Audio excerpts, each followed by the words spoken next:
So next vlog ఇక చూద్దాం ఎట్లా వస్తుందో వ్లాగ్ చూడండి. ఇక మన వ్లాగ్ తీస్తాడు. హీరో వచ్చింది ఫ్రెండ్స్ ఇప్పుడే మార్నింగ్. అదే స్క్రిప్ట్ చెప్తాడు ఇప్పుడు హీరో. చెప్పు స్క్రిప్ట్ చెప్పు. మరి మొత్తం తెచ్చిన లెక్క పట్టుకొస్తాను. ఏం రాసిండు ఆయన? ఇంకో సిరి చేతన్ ఫోన్ కాల్ అంట, సిరి పరిమళ ఫోన్ కాల్ అంట. అనిత ఇంకొక 4 రోజులు అయితే మా అక్క పెళ్ళి అయిపోతే అప్పుడు ఈ ఇంటికి మనమే క్లీన్. First take. ఇంకొక 4 రోజులు అయితే ఇంటికి వరాని నేనే అంతేనా?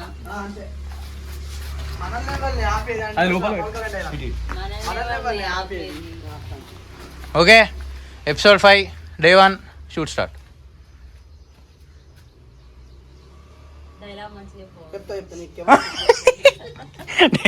ఆల్మోస్ట్ యాక్షన్ చెప్పబోతుంటే డైలాగ్ మంచిగా చెప్పాలి.